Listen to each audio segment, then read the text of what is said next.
Welcome to Love Out Loud. We are a church in the heart of Atlanta. Wheat Street has always been and always will be a centerpiece of Auburn Avenue, with Atlanta in our heart. From the sweetest place on Sweet Auburn. Welcome to Love Out Loud. I'm your host, Keisha Lee. Today we have a special guest. Mike Burton is in the house. He did the theme song called Love Interlude, and we have an exciting interview with him coming up. Well, we had a good Thanksgiving. I know I did. I probably ate more than I should have eaten. But we at least should do that at least once a year. And we've talked this month, all month, about a season of Thanksgiving. And we end this sermon series today, and I hope one thing that has been clear. Giving is about more than giving a tithe and an offering. Matter of fact, God doesn't want your money. God wants you. I want to argue God wants all of you. God don't want your money. God wants, because if God got you fill in the blank, amen? So as we preach this series on giving, we want it to be clear that when it comes to giving, we talked about, first of all, giving a thanksgiving of praise. We have to start by giving God a thanksgiving of praise, because the Bible is clear that everything that has breath do what? Praise the Lord.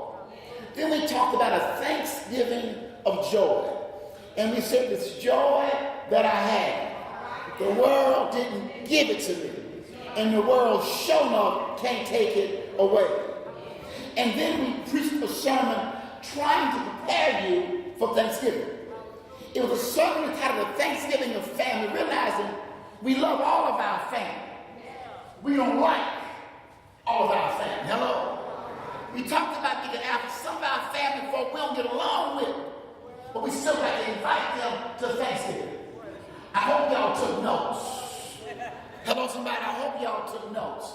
So we end this morning talking about a Thanksgiving of giving. A Thanksgiving of giving. God's got it, and God's got you. See, many folk ate themselves crazy on Thursday and shopped all day on Friday. Matter of fact, they call it Black Friday. They call it Black Friday not for the bargains that we get, but rather the profit retailers make. Retailers who've been operating in the red all year long wait on us to show up the day after Thanksgiving to begin this holiday buying season to put them in the black.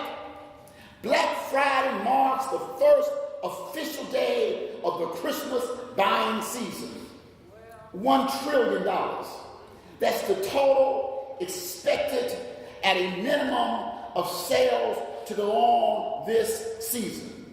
They actually think it's going to be more like $1.7 trillion spent between now and Christmas. $619. That's the average amount U.S. adults plan to spend on holiday-related items this holiday season. And I surveyed a few of y'all before church, and y'all already spent y'all $600 and $19. Many will spend as much as $2,000 buying Christmas gifts, and that does not include Kwanzaa. 244, the average total cash contribution. Consumers who are donating to cash charitable cause this year, like the church, $244 for the whole year. Now, before I go any further with the Paul, don't get me wrong. I was online shopping all day Friday, right along with y'all. Hello? See, I'm not telling you you have to choose between buying gifts for your family and friends and giving to God. I argue we can and should do both. What I do want us to interrogate this morning as a leading question is, why is it We can spend so freely on Black Friday to get gifts for ourselves and others. But when it comes to giving to God, sometimes we have a problem. I mean, when you look at the Black Friday shoppers running to spend, to charge, and purchase gifts, what if offering time was like Black Friday time? Hello, somebody. What if we couldn't wait to come to church and give God a tithe? And could you see it on the news, Trina? African Americans at the Wheat Street Baptist Church gave $1 trillion to support God's work. Lord, have mercy, Jesus. Oh, Lord, have mercy. Can you see it? Churchgoers fighting to give to God. And now sit back and relax, because this text is a bit challenging this morning. And I'm not going to ask you to sell your house and give your money to the church, because I sure ain't trying to sell Vanessa's house. Hello, somebody? We live in a world where private ownership is the norm and the law, and that's fine. But I want us to really interrogate this morning the biblical principle laden deep within this text. See, the key verse to me, Brother Ray, is right there in Acts chapter 4 and verse 34, where the Bible says, there was not a needy person among them. For as many as owned lands or houses sold them and brought the proceeds of what was sold. See, the key here is how the people of God used the resources they had to meet the needs of others that were needy. The Bible says there were no needy persons among them because they brought what they had. They gave what they had back to God so that the church could meet the needs of those in need. Listen to this, Brother Blake. They didn't give their money to the church to pay the preacher more money. We pay preachers entirely too much money. Hello? That's why I gave back half of my salary, because it's too much money. They didn't give their money to buy the disciples some new camels. They didn't give their money to send the disciples on all expense paid vacations to the Isle of Patmos. No, the Bible is clear. They brought what they had to the church to meet the needs of the people. See, the key to appreciating this text is to understand how this text instructs us about what it means to be the church. The church is here to lift up God by loving the world, by serving others, and by meeting the needs of the people. That's what the church is to be about. Somehow along the way we've gotten this thing twisted with celebrity churches, with celebrity preachers, and we have this thing all mixed up. The church is here, created and designed by God to meet the needs of hurting and wanting people. See, we at Wheat Street must believe that we can take this text and put it into practice. See, we must believe that we are a can-do people. We can serve the least of these. We can meet the needs of our brothers and sisters. We can house the poor. We can fight on behalf of the oppressed. We can bring in shoes for our brothers and sisters. We can bring in blankets and coats for our brothers and sisters. We can bring in tents in December for our brothers and sisters. We can challenge systems of oppression. We can hold the powerful accountable, and we can speak liberating truth to power. We'd like to welcome Mike Burton to the show. We're so excited to have you. Hey, so I'm glad to be here. Glad to have you, yes. You are very special to us. Oh, wow. Because you're one of the songs off of your latest album. Mm-hmm. And correct me, make sure I'm saying it right. Is it Say What? Hey, that's good. I like Say What? both of those. You'll go with it? I go with both of those. Yes, off your latest album, you gave us our theme song, which is Love Interlude. Wow, yeah. Thank you for using it. Yes, it's beautiful. What is Love Interlude all about? Well, it's the interlude first of all because it's just a short piece, on the project. It's a couple minutes long, but just talking about love because there's no words. It's just saying love over and over again. I'm playing a little saxophone, but I just think it's what the world needs more of today. There's so much going on. People are being so selfish. It's everything's so divided now. Mm-hmm. So I just think we need more of that. We need more love. Yeah. That's the best way to sum it up. Yeah. Now, I love it because, like you said, the only words you hear is just love. Mm-hmm. And it's just saying love, but it's beautifully played. Thank you.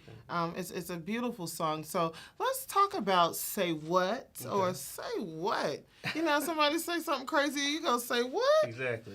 Or when they say something, you like, oh, that's not PG, say what? Right. Why did you title it? What was the inspiration for the title of this album? I guess a lot of it because a lot of the topics on the CD are kind of political and talking about things that are going on in the country right now. So that say what is kind of a 70s kind of term. Say what so that was a very people were very conscious. Yes. In those times, a lot of albums came out. Marvin Gaye was going on, projects like that. So I wanted to do something like that. And as well, I'm singing on a lot of the songs, so people might be like saying, "Say what? This brother's trying to sing and I noticed this and that." So even so from all that, so it's kind of covering the bases on. I love that. Absolutely. You did two things that people say you're not supposed to do. Uh-oh. Yeah. You talked about religion and politics on this album. Yeah. That's dope. You went in. You went on into it. Oh yeah. So why weren't you afraid? What made you just say, I'm gonna say everything I need to say? I think it's time.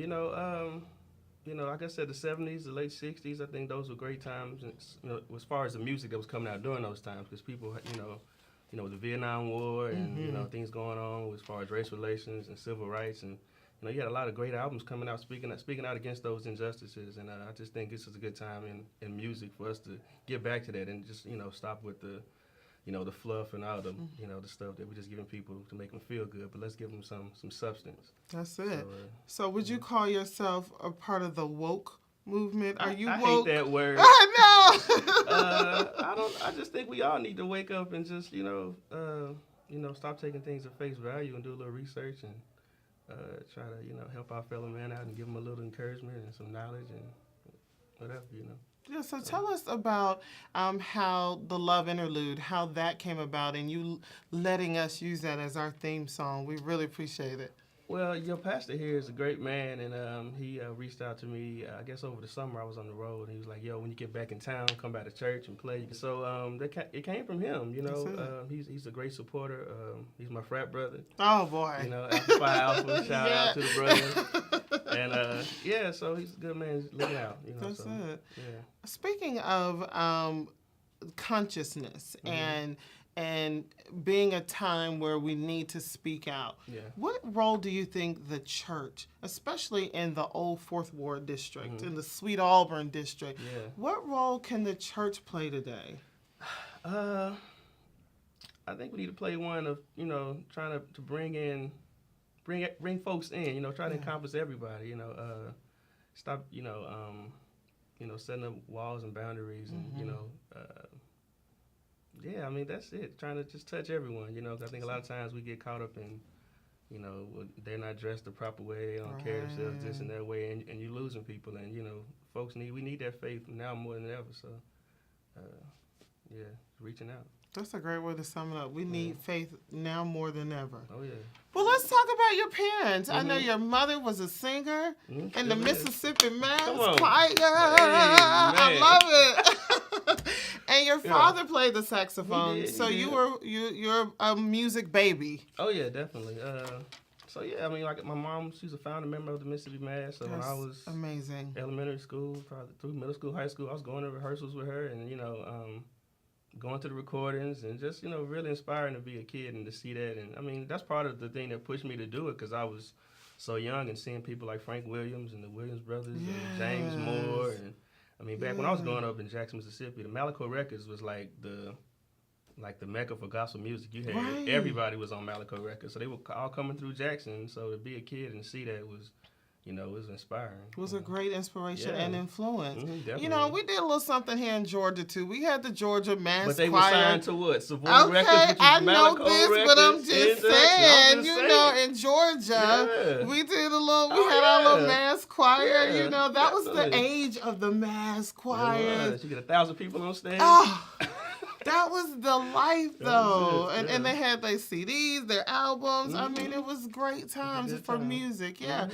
So I can tell that's a lot of your influences. So let's move on to the track that says Pray. Mm-hmm. Why was there a need for a song called Pray? You know, turn on the news. Yes. I mean, you know, a lot of people think this project came out like, I guess maybe when Trump got in office and there's a thing. But no, most of these songs I wrote them long before that. I mean, even with just watching the news and with the police brutality and the way folks were rioting and you know, all over the country, Baltimore and you know, various cities. So just kind of that, you know, and then see what's going on overseas and. You know, music has given me the opportunity to travel the world, so I get to, you know, see places and make my own opinions firsthand, you know, what's going on, not just what's being fed to me in the media. So just to see that some of these places are not as bad as they say they are, you know, these people, they need prayer, they need people to, you know, be compassionate about them just as we are for our own nation. So, That's it. Do you ever get nervous? all the time. All the time. All the time. I'm nervous right now. Oh, I love it. That's right. Yeah.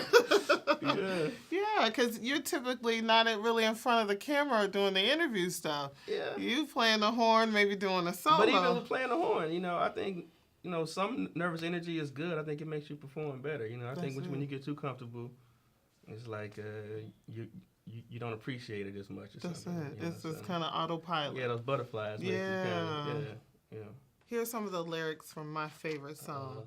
If you want it, go and get it. God gave it to you, so stay with it. Be persistent, be driven. Just know the race is not given to the swift or to the strong, but to the one that lasts long. That is my song. It's called Walk. Walk is my song. Man, you like that one. Thank you. Yes, that's the one that I repeat. Really? Yeah. I got to start doing that one live then. That one is excellent. I mean, I really feel like it can connect to so many people. Because sometimes you never know how close you are to realizing your dream. Yeah, it could be right there. Yeah, so if you can either walk toward it or walk away. There you go. So walk can be seen, you know, but you're pushing them to walk toward it. How have you had to use your own lyrics in your life? I mean, a lot of this stuff I'm speaking to myself. I mean, because even, you know, folks see social media or see on television doing something, they think, oh, well, he figured it out, you know. But, you know, we all trying to figure this thing out. Life is an ever-changing thing, you know what I'm saying? You might be on top today, something can happen tomorrow, and your whole life is upside down. But you just got to keep pushing, you know, and that's it, you know. Indeed, I love it. How important is family to your success? It's most important. I mean, that's why I'm doing what I'm doing. Like from my parents, you know, my childhood coming through that, and then, you know, finding the right woman and my kids that support me. You know, you got to have that support base because you can't do it by yourself.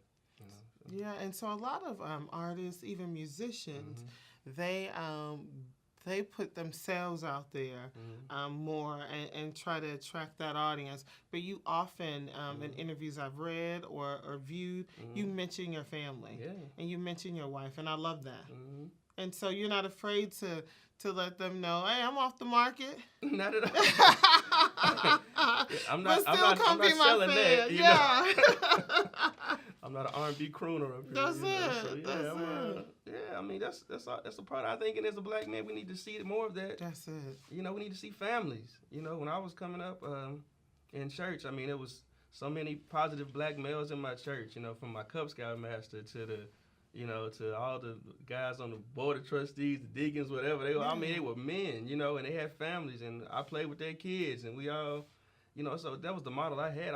I saw that no matter what was going on in the 80s, I didn't know outside of my, you know, my circle. And what I saw was positive, you know, and that's how, you know, and subconsciously I'm doing that in my personal life, you know, trying to keep that going. So I think people need to see it. I love that. Well, thank you for being with us today. Thanks for having me. It's been our pleasure. Everyone, it's Mike Burton. He has a new CD out called Say What? Say What? And there it is. So we're so glad that he was on our show, and thank you again. Thanks for having me. All right. Yes.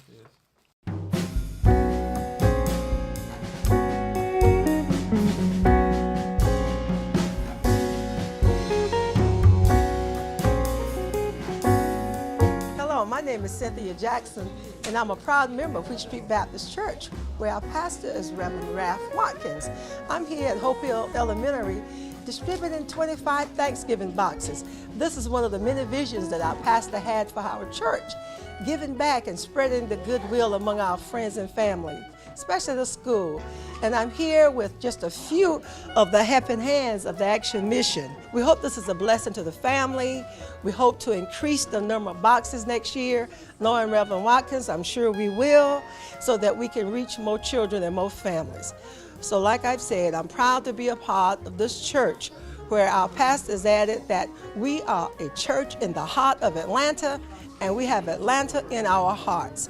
And we hope the members and the staff and families will remember our church and find it in their hearts to visit and know that we love them. Okay, the Action Mission is one of the many ministries of the church. And it was started several years ago. We had different officers and many who were concerned about the number of people not being fed in the community. And it grew over the years.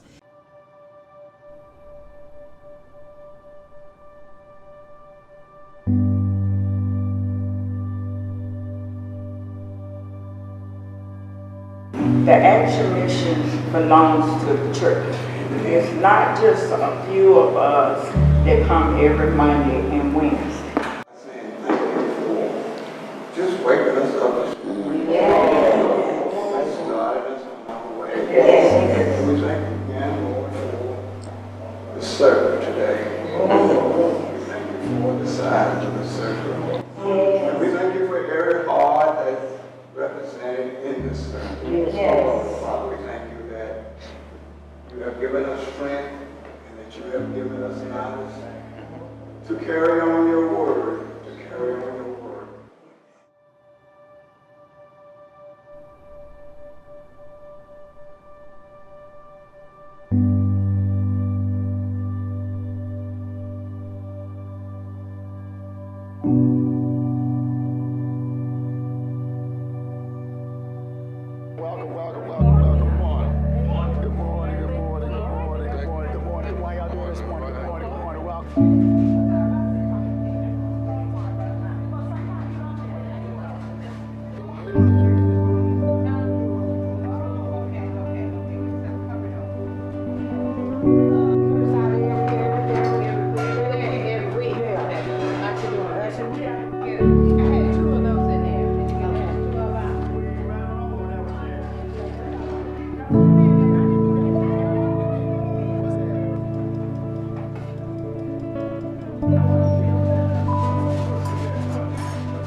When God has blessed us today, just to be in this, if you in this room today, when all your stuff, it's a blessing to be here with your stuff. There's somebody that will take your praise today, right over there in the house.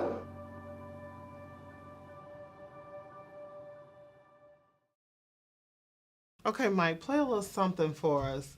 You got your sax in on the set. Yeah. What are you gonna play for us? Let's do Amazing Grace. We at church. Yes, you know? yes. Let's hear it.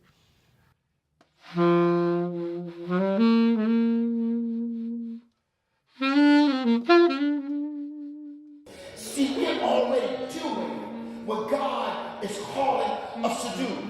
But we can't be satisfied with what we are doing because God is calling us to do more and to be more to ensure that this city is the type of city where the least and left out are taken care of.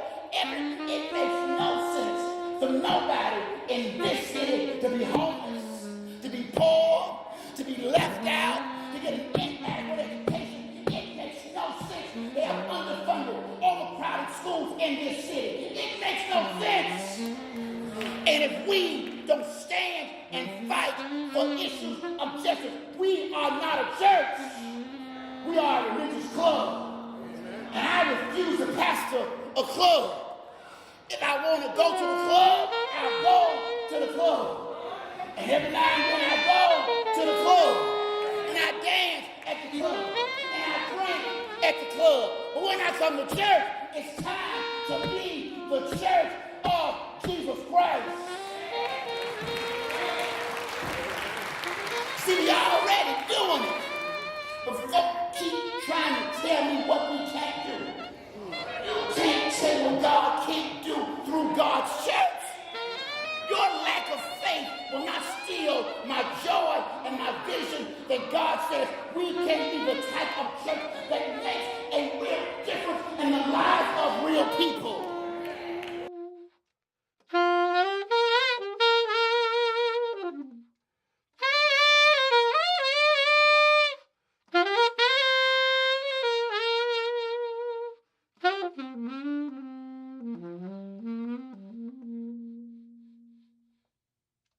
Will the church say amen? Yeah. Thank you for joining us for this episode of Love Out Loud. I'm your host, Keisha Lee. Mike Burton is a regular guest at Wheat Street, and we invite you to join us on this journey. Love Out Loud, from the sweetest place on Sweet Auburn.